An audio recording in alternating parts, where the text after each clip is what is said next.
to the Collector RC. So, we're going to go ahead and talk a little bit about some of the SCX24'S. I know it's been a while, but we thought we'd go ahead and talk about some of the new things that have been done and that we didn't really talk about before, probably. But yeah, so I'm going to let the cuz kind of explain. These are his SCX24'S. The obviously you see the Jeep there. You see the deadbolt. Obviously that's been changed quite a bit, and then you got the Chevy here. So yeah. Alright guys, so explain a little bit about the Jeep. There were some comments and some questions about a couple of the upgrades that I have put on it, and the first one that was coming up was the metal links and where they came from. And to be honest, I cannot remember, other than it was an eBay purchase, and I know that the person I bought it from did their own 3D printing for the link ends and then assembled them, sent them to me assembled, and I think, if I can remember right, I paid something like 13 or 14 bucks for them, and they went right in, correct lengths, everything was fine. Did have to recycle, of course, the ball joints from the factory ones, but other than that, really simple install. And as far as advantages or not, they've caught me up a couple times because they don't have quite the slipperiness that the plastic would from the factory ones, but they were kind of an experiment to start with. So they're stronger than the factory ones, so at least they should hold up longer. And then second upgrade, the one you guys did not get explained in the upgrade video, was the hot racing aluminum shocks. And I ended up having to order 3 times to get one set, so I pretty much gave up.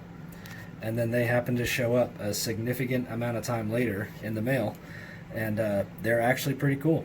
They are full metal, and they do have adjustable preload collars, so you can thread down. I've never tried to put fluid in them, but I believe there is a disclaimer in the ad that says they're not going to hold fluid. So that was the original point, but after a while when I couldn't get them, I kind of gave up anyway. So once they came in, put them on, and they do settle the car a little bit better, but if you put any preload into the springs, it just lifts it and makes it bounce like crazy. So I'm happy to have them finally, considering I paid so much just to get a single set. But as far as the compression, it's great. They work like they're supposed to. No complaints there whatsoever, but I don't think they'll hold fluid. I'm not going to try to put any in there. So those are the 2 upgrades on the Jeep that we hadn't gone over in the upgrade video.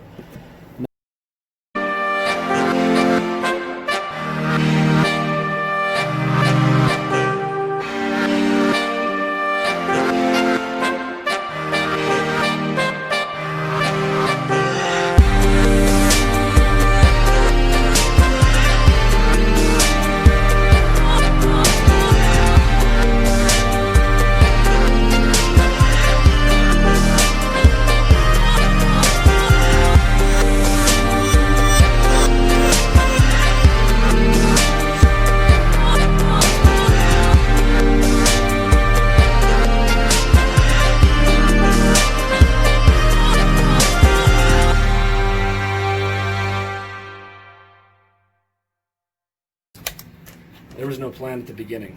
Just started, the roof came from the back of the JLU, cut off. Part of the roll cage from the deadbolt went onto the JLU as well as some of the lights. But also on the inside, I tried to see how I could change the weight around. So I moved the ESC connector to the rear. I mount the battery up front with just a piece of 3M sticky tape, and lowered the body as much as I could. I put the struts or shocks on, but I took the springs off. So it has a droop, but it sits all the way down. I have not really tried to play with it at all. I just wanted to see how low I could possibly make it.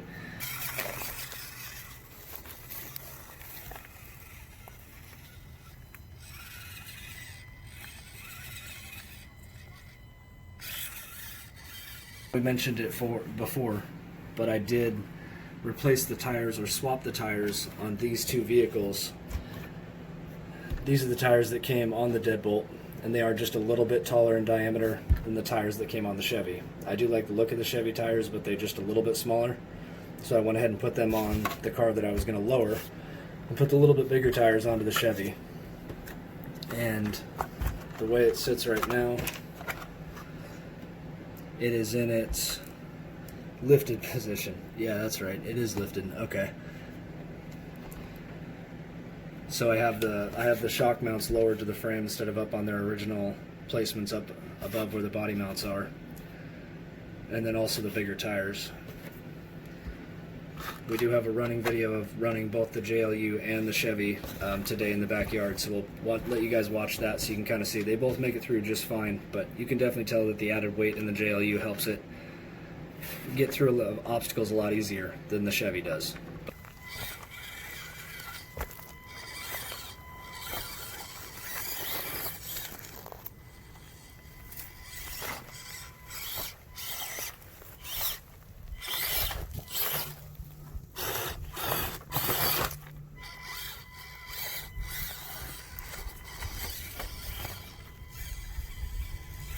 Had a good time running them. Figured we'd show you guys. It's been a while since we've taken them out and played with them, so we figured it was a good idea.